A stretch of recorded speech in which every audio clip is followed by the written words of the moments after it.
Hi guys, welcome and welcome back to my channel. So in this video, I am going to share about scientific management of heifer. So scientific management की need क्यों होती है? ताकि हम कुछ ऐसी practices कर सके जिससे कि हमारा हीफर जो है वो हेल्दी रह सके, प्रोडक्टिव रह सके और उसका जो वेलबींग हो प्रॉपर हो, उसका प्रॉपर केयर कर सके ताकि उसका बेटर मिल्क प्रोडक्शन हो, रिप्रोडक्शन बेटर हो और साथ ही साथ ओवरऑल फार्म प्रॉफिटेबिलिटी जो है वो भी इंक्रीज़ हो। इसके लिए कुछ गाइड और मैनेजमेंट के टेक्निक्स होते हैं जिसे हम डिस्कस करेंगे। ओके, सबसे पहले हम जान लेते हैं हीफर होता क्या है। तो heifer is a young female cattle that have not yet calved। Means heifer जो है यंग फीमेल को कहते हैं, यंग फीमेल कैटल को कहते हैं जिसने अभी तक कार्विंग नहीं की है।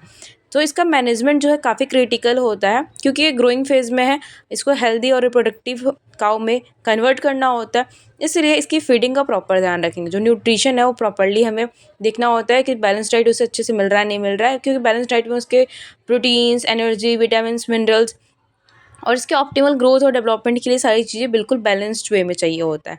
सो डाइट में क्या क्या इंक्लूड कर सकते हैं? तो डाइट में forage and concentrates as well minerals and vitamins रहेगी। फोराज में जो भी गुड क्वालिटी के साइलेज है पास्चर रहेंगे एंड कॉन्सेंट्रेट्स में प्रोटीन, एनर्जी, जो एनर्जी रिच फीड्स रहेंगे सच एज ग्रेन्स, लेग्यूम्स और स्पेशली उसके ग्रोइंग फेज में तो काफ़ी ज़्यादा नीड होती है। मिनरल्स और विटामिन्स की बात करेंगे तो कैल्शियम, फास्फोरस, सॉल्ट और ट्रेस मिनरल्स चाहिए होता है जैसे जिंक, कॉपर, जो कि सपोर्ट करेगा बोन डेंसिटी को बढ़ाने में, बोन के ग्रोथ में और साथ ही साथ रिप्रोडक्टिव हेल्थ में भी। हेल्थ एंड केयर की बात करेंगे तो प्रॉपर वैक्सीनेशन, पैरासाइट्स का control, means time to time deworming करते रहना एंड डिजीज़ मॉनिटरिंग करते रहना कि कोई भी डिजीज़ के साइंस तो नहीं दिख रहे हैं, कोई इन्फेक्शन वगैरह तो नहीं है। सो वैक्सीनेशन में क्या होता है कि रेगुलर वैक्सीनेशन का शेड्यूल जो रहता है उसे हमें मेंटेन करना होता है ताकि कुछ जो कॉमन डिजीज़ जैसे ब्रुशोलिस एंड ट्यूबरक्लोसिस और फुट एंड माउथ डिजीज़ जैसे कि डिजीज़ हैं तो सारे को हम प्रिवेंट कर सकें। एंड पैरासाइट कंट्रोल के लिए हम बात करेंगे तो रेगुलर डिवॉर्मिंग करनी पड़ेगी ताकि जो भी एक्सटर्नल पैरासाइट्स हैं उसको ट्रीटमेंट कर सके such as ticks and lice. Disease management के लिए हमें मॉनिटरिंग करनी होती है कुछ साइन और जिससे कि हमें पता लग सके किसी तरह का इन्फेक्शन तो नहीं है, जो भी सिम्टम्स वगैरह होते हैं या फिर जो कि उसको फूफ होते हैं उसको कोई प्रॉब्लम नहीं है, फिर जो मेटाबॉलिक डिसऑर्डर्स हैं। अर्ली ट्रीटमेंट जो है काफ़ी इंपॉर्टेंट है ताकि इन सारी चीज़ों को कंट्रोल किया जा सके एंड इसके आप प्रॉपर मैनेजमेंट हम कर सकें। ओके, सो थर्ड पॉइंट हमारे पास ग्रोथ एंड डेवलपमेंट। तो हमें ग्रोथ एंड डेवलपमेंट के लिए वीनिंग करना होता है, बॉडी का कंडीशनिंग करना होता है, साथ ही ब्रीडिंग करना होता है। तो वीनिंग क्या होता है? तो वीनिंग एक ग्रेजुअल प्रोसेस है जिसमें कि जो हीफर होता है उससे हमें जो हम जानते हैं जो छोटे बेबीज़ होते हैं वो लिक्विड में फीड करते हैं।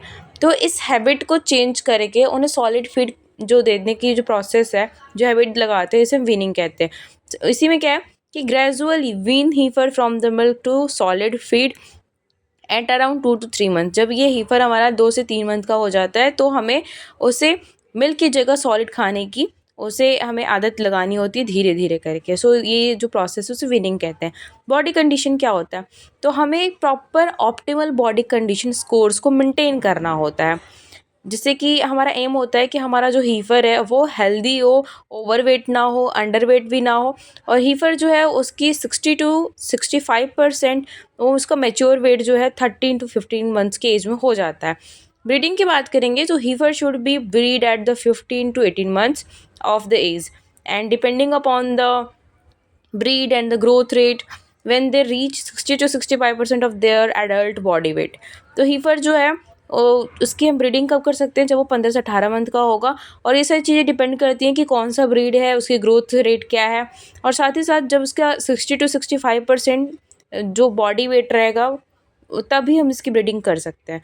ओके, तो ये सारी चीज़ें थी हीवर के बारे में। आई होप कि आपको ये वीडियो अच्छी लगी हो एंड अच्छी लगी हो तो kindly don't forget to like, subscribe and share. आगे की वीडियोज़ में मैं बुल का मैनेजमेंट, प्रेग्नेंट काऊ का मैनेजमेंट, साथ में काफ का कैसे मैनेजमेंट करेंगे मैं बताऊँगी। Thanks for watching, love you all, bye bye.